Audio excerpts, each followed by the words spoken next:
Can you tell us a little bit about your memories of your nights out with Rita? Well, there are lots of memories and escapades going out with Rita on nights out, but I think I'll keep some of them private. But we used to go, the biggest and the most memorable was the CI, the Catholic Institute, and everybody who was anyone went to the Catholic Institute. And we'd go there in our Gladrogs in Sandfield Park, and we would go in and you could only have Coke. And I know it's hard to believe, but that's all we ever had. We'd have Coke, we were dressed to the nines, and we used to go into the toilets with our rollers and sit in the toilet for 10 minutes with our rollers in to give ourselves a bit of a flick, and hairspray on, and out we'd go. So that was the CI. Then we hit town and we used to go to the Mardi Gras, which was really big time. And they were just great nights. Always live bands on.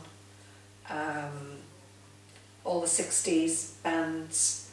And then, of course, it was the Beatles.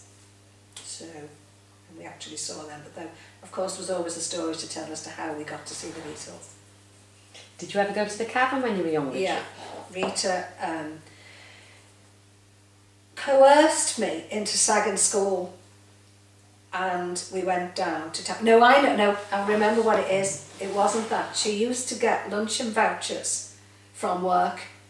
So she did coerce me to stay off school, and we bought 2 Beatles caps, or we borrowed them. And she used to take me to a Chinese restaurant. I can't remember the name of it.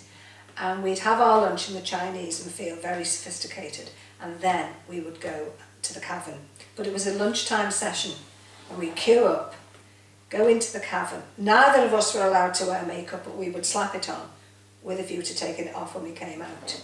And I always remember seeing in the Cavern Millie, who sang My Boy Lollipop. That was our claim to fame in the Cavern. Great. I think you remember.